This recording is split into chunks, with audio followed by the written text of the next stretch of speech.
मैं बलजिंदर कौर नागरी एकेडमी में आपका स्वागत करती हूँ। छात्रों, आज हम क्षितिज के पाठ जो आपका अंतिम पाठ है संस्कृति, जिसके लेखक भदंत आनंद कौशलायन हैं, उसका हम पाठ का सार तथा लेखक परिचय के साथ साथ प्रश्न अभ्यास भी करेंगे। तो पाठ का सार तथा लेखक परिचय में इस प्रकार से है। देखिए, जन्म सन 1950 पंजाब के अम्बाला जिले के सुहाना गांव में उनका जन्म हुआ है। उनके बचपन का नाम हरनाम दास था। उन्होंने लाहौर के नेशनल कॉलेज से बीए किया तथा वे बौद्ध भिक्षु थे तथा विदेश की यात्रा देश विदेश की अनेकों यात्राएं की तथा बौद्ध धर्म के प्रचार प्रसार में अपना जीवन समर्पित कर दिया है और मृत्यु सन 1988 में यानी 1988 में हुई। उनकी प्रमुख रचनाएं जो है वो इस प्रकार से है कि भिक्षु के पत्र, जो भूल ना सका, आह ऐसी दरिद्रता, बहानेबाजी, यदि बाबा न होते, रेल का टिकट, कहाँ क्या देखा आदि मुख्य हैं।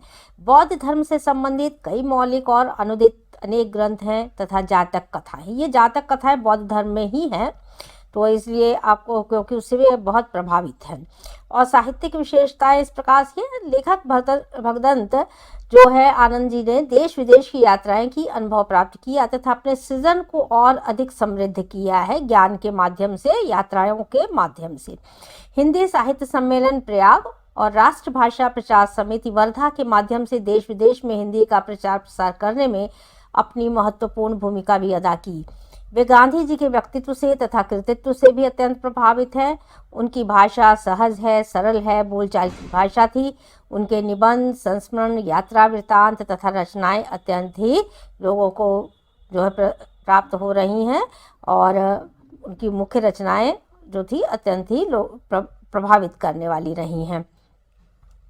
पाठ का सार है, देखिए कि संस्कृति पाठ लेखक भगदंत आनंद द्वारा लिखा गया है। इस निबंध में लेखक ने सभ्यता और संस्कृति के प्रश्नों को उठाने का प्रयास किया है। हम हर एक किसी न किसी को कह देते हैं कि वो सभ्य नहीं है, वो असभ्य है, या हमारी संस्कृति क्या है, तो इस पर एक बहुत बड़ा प्रश्न चिन्ह खड़ा किया गया है। तो उसको उन्होंने जो है बताने का प्रयास किया है। और ये एक निबंध देखिए, निबंधकार का यह मानना है कि सभ्यता संस्कृति का परिणाम है। दोनों अलग अलग चीजें हम एक ही मान बैठते हैं। मानव संस्कृति अविभाज्य है, उसे बांटा नहीं जा सकता है तथा संस्कृति का बंटवारा करने वालों पर उन्होंने अत्यंत चिंता और आश्चर्य भी अभिव्यक्त किया है। लेखक का यह मानना है कि यदि हम अपनी संस्कृति और सभ्यता को बांटते हैं तो यह कल्याणकारी नहीं होगा तथा वह न सभ्यता है और न वह संस्कृति होगी। सभ्यता और संस्कृति दो ऐसे शब्द हैं जिनका प्रयोग हम बहुत अधिक करते हैं, परंतु उसके बारे में समझने में असमर्थ है। साधारण से साधारण व्यक्ति भी इन शब्दों के प्रयोग कर देता है, लेकिन उनके अंतर को नहीं जानता है। लेखक ने पाठ में दो उदाहरण प्रस्तुत किए हैं। पहला आग का आविष्कार और दूसरा देखिए सुई का आविष्कार की बात की गई है, जो हमारे समाज के लिए अत्यंत महत्वपूर्ण थी। लेखक का मानना है कि जिस योग्यता की प्रवृत्ति के द्वारा आग और सुई का आविष्कार हुआ वह व्यक्ति विशेष की संस्कृति है और उस संस्कृति द्वारा जो विकास होता है वह हमारी सभ्यता है। जो व्यक्ति अधिक सुसंस्कृत होता है, श्रेष्ठ होता है, वह आविष्कार कर सकता है। तो आपके दिमाग में यह बात पहले जिसके उठती है, किसी चीज को बनाने की जो प्रेरणा उत्पन्न होती है, कहाँ से उन चीजों के आविष्कार होते हैं, इसको भी बताने का प्रयास किया गया है। और बाकी लोग उसको देख करके अनुसरण करते हैं, यही चीज़ें हैं, इसको समझ लेना चाहिए सरल भाषा में। यह चीज़ें हमें अपने पूर्वजों के द्वारा प्राप्त होती हैं। हम बहुत कम चीज़ों का अब आविष्कार कर रहे हैं। हमारे पूर्वजों ने जितने आविष्कार किए, क्योंकि आवश्यकताएं पड़ने पर ही आविष्कार होते हैं, तो हमारे पूर्वजों को ठंड लगी होगी, उनको ये लगा होगा कि कपड़े कैसे पहनने हैं, आग का आविष्कार कैसे हुआ। तो इस प्रकार से बहुत सारी चीज़ें हमारे पूर्वजों से हमें मिली हैं। ऐसे में लेखक यह मानते हैं कि उसे संस्कृत नहीं बल्कि सभ्य कहा जा सकता है। इस संबंध में उन्होंने एक दूसरा उदाहरण भी प्रस्तुत किया है, जो आप देखेंगे कि किस दो उदाहरण दिए गए हैं। देखिए, एक है आपका, देखिए न्यूटन का सिद्धांत फिजिक्स में कहीं पर भी छुपा नहीं है, ठीक है। तो गुरुत्वाकर्षण की बात जब की जाती है तो न्यूटन का नाम सबसे पहले आता है। पाठ में भी आपने उसको बहुत विस्तार से पढ़ रहे हैं, सार में भी आपको समझाया जा रहा है कि गुरुत्वाकर्षण के सिद्धांत का आविष्कार न्यूटन ने किया। न्यूटन द्वारा किया गया आविष्कार उसकी संस्कृति के अंतर्गत माना जा सकता है। उसके पश्चात किए गए जो भी कार्य हैं वह सभ्यता के अंतर आ जाएंगे। यानी जिसने आविष्कार किया है वो संस्कृति, और जो आगे उससे प्रेरित होकर के कार्य कर रहा है वही सभ्यता है। इसको अलग अलग अगर समझ लेंगे तो गलतियां नहीं होती हैं। इस तरह हम आज के भौतिक विज्ञान के विद्यार्थियों को न्यूटन की अपेक्षा अधिक सभ्य भले कह सकते हैं, परंतु संस्कृत नहीं कह सकते। हर एक आविष्कार के पीछे कोई ना कोई प्रेरणा अवश्य होती है। आग के आविष्कार में शायद पेट की आग रही होगी, भूख लगती होगी, और कच्चा जो मांस और चीज़ें खाते थे लोग, तो कैसे आग का आविष्कार हुआ आपने भी बहुत सी कहानियाँ बहुत कुछ पढ़ा है। तथा सुई के आविष्कार में ठंड से बचने के लिए तथा सजने संवरने के लिए व्यक्ति ने सुई का निर्माण किया होगा। जो व्यक्ति निर्माण करते हैं या आविष्कार करते हैं वह कभी निठल्ले नहीं बैठते, यानी खाली नहीं बैठते हैं, कुछ ना कुछ करते ही रहते हैं। पुराने ज़माने में भी आपने पुरानी अपनी जो संस्कृति सभ्यता, और आप उकेरे गए आप देखेंगे कि भित्ति चित्र और बाकी सब चीज़ें हैं, उनमें भी आपको ये दिखाई देता है कि कहीं ना कहीं वो सजने संवरने की भी प्रवृत्ति थी। भौतिक प्रेरणा, जिज्ञासा ही जानने की इच्छा मानव संस्कृति के माता पिता की तरह है। सभ्यता संस्कृति का परिणाम है। हमारे खान पान के तरीके, वस्त्र, आने जाने के साधन, मरने मारने के तरीके, सब हमारी सभ्यता है। संस्कृति का यदि कल्याण की भावना से नाता टूट जाएगा तो वह असंस्कृति बन जाएगी। तब हम क्या होंगे? तब हम सभ्य नहीं कहलाएंगे। मार काट पर उस पर ध्यान ही चला जाएगा, उसके परिणाम भुगतने पड़ेंगे, उसके परिणाम अच्छे नहीं होते हैं। लेखक का यह मानना है कि संस्कृत के नाम पर जिस प्रकार के विचार, साधन इत्यादि परोसे जा रहे हैं वह न तो संस्कृति है और न ही हमारी वह रक्षा कर सकती है। मानव संस्कृति देखिए अविभाज्य वस्तु है, यानी कि उसको बांटा नहीं जा सकता है, जो कल्याणकारी होती है तथा श्रेष्ठ होती है। लेखक सभ्यता और संस्कृति का परिचय देकर लोगों को यह आगाह कराना चाहता है कि अपनी संस्कृति और सभ्यता के मायने क्या है, क्या अच्छा है, क्या बुरा है, क्या हमारे पूर्वजों ने दिया है तथा क्या कल्याणकारी है, इसको समझ लेना अत्यंत ही आवश्यक है। तो इसके प्रश्न अभ्यास इस प्रकार से है कि लेखक की दृष्टि में सभ्यता और संस्कृति की समझ अब तक क्यों नहीं बन पाई है। ये आप के सामने ये प्रश्न इसीलिए खड़ा किया गया। लेखक की दृष्टि में सभ्यता और संस्कृति दोनों ऐसे शब्द हैं जिनका प्रयोग मनुष्य सबसे अधिक करता है, परंतु उसकी समझ में यह दोनों शब्द अच्छे तरीके से नहीं आते हैं। हम अपनी संकुचित दृष्टि के कारण सभ्यता और संस्कृति के बारे में बहुत अधिक नहीं समझ पाते हैं। सभ्यता और संस्कृति के लोक कल्याणकारी रूप को भुलाकर हम स्वार्थ पूर्ति में लग जाते हैं कि कैसे समझें इसे, और यह मान बैठते हैं कि सभ्यता और संस्कृति एक चीज है, जबकि दोनों ही शब्द कैसे हैं आपको पाठ के आधार पर भी वैसे भी समझा दिया गया है कि दोनों ही अर्थ क्या है, बिल्कुल अलग अलग होते हैं। प्रश्न नंबर 2 है, देखिए कि आग की खोज एक बहुत बड़ी खोज क्यों मानी जाती है? इस खोज के पीछे रही प्रेरणा के मुख्य स्रोत क्या रहे होंगे? आग का आविष्कार आपने पढ़ा कि किस प्रकार से पत्थरों की टकराहट से भी आग उत्पन्न हुई है, तो कहीं ना कहीं किसी ने इस चिंगारी को देखा है तभी ये काम हुआ है। लेखक ने पाठ में बताने का प्रयास किया है कि आग की खोज एक बहुत बड़ी खोज मानी जाती है। आग के आविष्कार के कारण हमारी जीवन शैली में बदलाव हुआ है।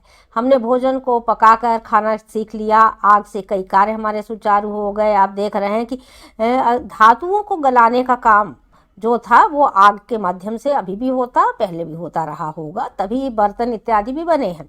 तथा हमने एक नए युग में प्रवेश किया। खाने के साथ साथ शरीर को गर्मी पहुंचाने के लिए भी आग का प्रयोग किया जाने लगता है। जब ठंड लगती है तब आग सेकते हैं आप। आग से डरा करके जंगली जानवरों को भगाने का भी और डराने का प्रयास भी किया जाता है और किया जाने लगा, जिससे हमें अपने जीवन की रक्षा करने की प्रेरणा भी प्राप्त होती है। तो आग का आविष्कार कितनी बड़ी खोज रही होगी, इसके पीछे किसी की प्रेरणा रही होगी, कहीं किसी को ठंड लगी होगी, तो मुख्य स्रोत आपका आग का आविष्कार काफी महत्वपूर्ण है। प्रश्न नंबर देखिए 3 है कि वास्तविक अर्थों में संस्कृत व्यक्ति किसे कहा जा सकता है? किसे आप मान सकते हैं संस्कृत व्यक्ति?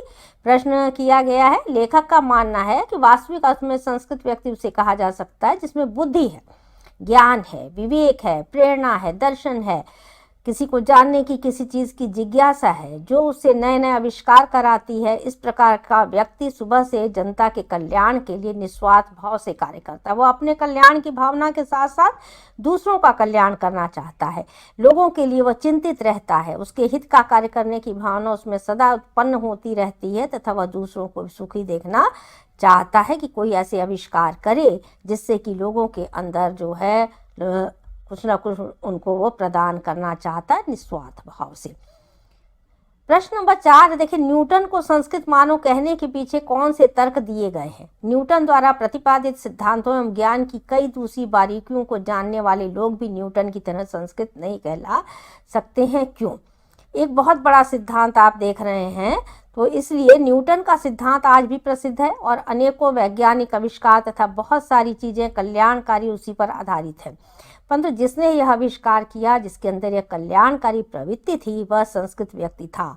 आज के युग के जो वैज्ञानिक आविष्कार हो रहे हैं उन्हें संस्कृत नहीं कहा जा सकता है, क्योंकि ऐसे लोगों ने न्यूटन की तरह कोई नया आविष्कार नहीं किया है। इन लोगों ने केवल न्यूटन द्वारा प्रदान किए गए ज्ञान और आधार को बनाकर कार्य किया है, इसलिए न्यूटन को संस्कृत मानव कहने में थोड़ी सी भी हिचक हमें नहीं होनी चाहिए। प्रश्न नंबर 5 है, किन महत्वपूर्ण आवश्यकताओं की पूर्ति के लिए सुई धागे का आविष्कार हुआ होगा?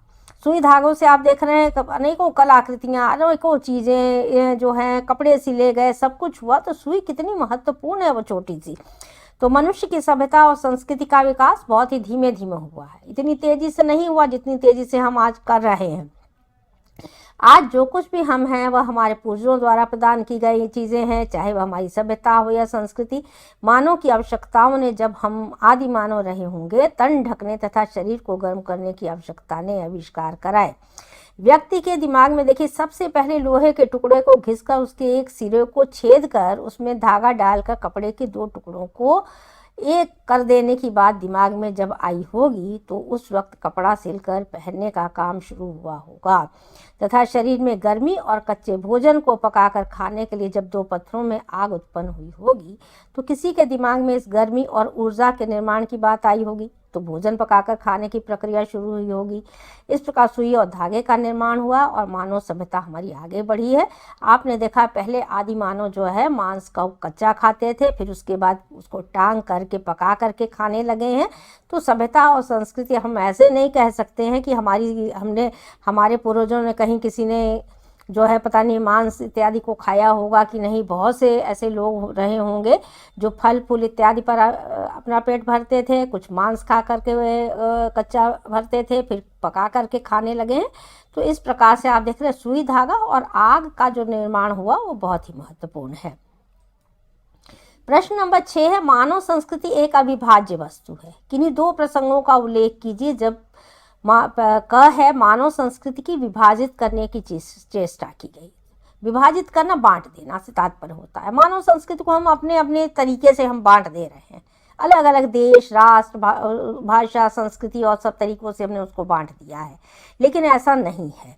मानव संस्कृति कैसी है? अविभाज्य है। इसको कई बार विभाजित करने की, बांटने की चेष्टा या प्रयास की गए। सारी लड़ाई ही इसी पर है। कई बार मानव की योग्यता ने अविनाश के साधनों का भी आविष्कार किया है, जिस है मानव संस्कृति को बांटने की प्रक्रिया चलती रही। साथ ही साथ संस्कृति के कल्याण की भावना से क्या हो गया, हमारा नाता टूटता गया है, जिससे मानव कल्याण की भावनाएं खत्म होती दिखाई देती हैं और हम आपस में लड़ते रहते हैं, हमारी टकराहटें बढ़ती चली जाती हैं। ख नंबर है, देखिए, जब मानव संस्कृति अपने एक होने का प्रमाण दिया। जब हम एकजुट होते हैं तो हमारी लड़ाइयाँ नहीं होती हैं, ठीक है। तो इसीलिए मानव संस्कृति को बांटा नहीं जा सकता। यह कोई बांटने वाली वस्तु नहीं है, उसमें मानव कल्याण की भावना निहित होनी चाहिए।